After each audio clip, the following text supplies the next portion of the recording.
મિત્રો, હું છું ત્રીજા ભાવસન જયમાં મોગલ ઓફિસર અર્થમાં આપણું હાર્દિક સ્વાગત છે. તો મિત્રો, જો આપણે જીરામાં દવા છાંટવા આવ્યા છીએ અને જીરું બહુ થઈ ગયું છે સારું. તમે જો આ જોઈ રહ્યા છો, જો આ જીરું અત્યારે કોઈ 6 ઇંચ કોઈ 8 ઇંચનું થઈ ગયું છે. અને અત્યારે આપણે જો દવા છાંટવા આવ્યા છીએ અને જીરું બહુ સારું છે. તો મારા વિડીયોને લાઈક અને શેર અને સબસ્ક્રાઈબર કરી દેજો અને વિડીયોમાં બન્યા રહીજો. કારણ કે અવનવો વિડીયો જોવા માટે મારી ચેનલને સબસ્ક્રાઈબર કરી દીજો. કારણ કે જીરું એક નંબર છે. તો હું તમને જીરુંનો પણ નજારો બતાડું. તો આ રહ્યું ને, તો આવડો જીરું પણ જો બહુ મોટો હેવી થઈ ગયું છે, એટલે પાળાઢક થઈ ગયું છે.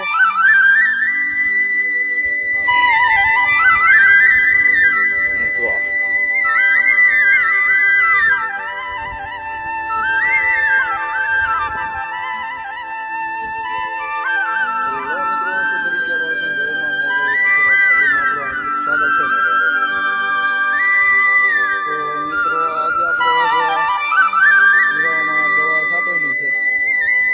અડધી ફડધી હવાર આપણે છાંટી દીધી ને અત્યારે આપણે થોડી જગ્યાએ દવા રહી છાંટવી નથી. તો તમે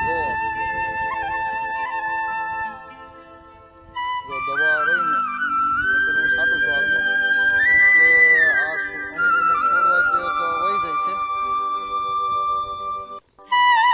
જો તમે જોઈ રહ્યો છો, અને અમુક ગુંડા પણ પડી ગયા છે.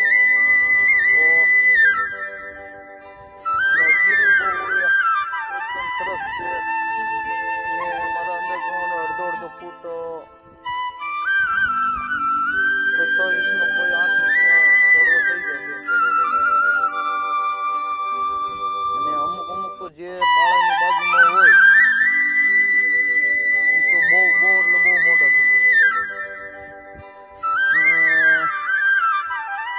દવા ને આમાં બહુ ઝાઝી છાંટવી પડે, કેમ કે હાલતા ગુંડાળા પડી જાય છે.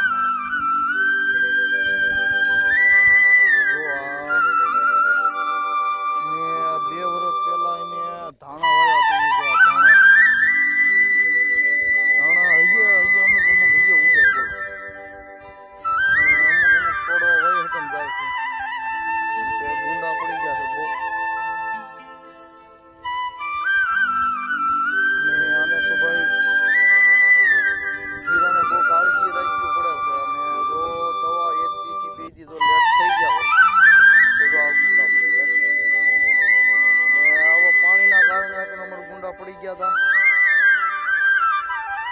અને આ દવા છાંટવાની સવારના છાંટતા હતા. તો હજી અમે દવા તો હજી ધીમે ધીમે છાંટવી. અને પવન બહુ છે. પવનના કારણે દવામાં થોડુંક જો અમારું જીરું પણ એક નંબર છે. જો જીરામાં કાંઈ ઘટે નહીં એવું છે. તો અહીંથી માંડીને આ બધું જીરું જ છે.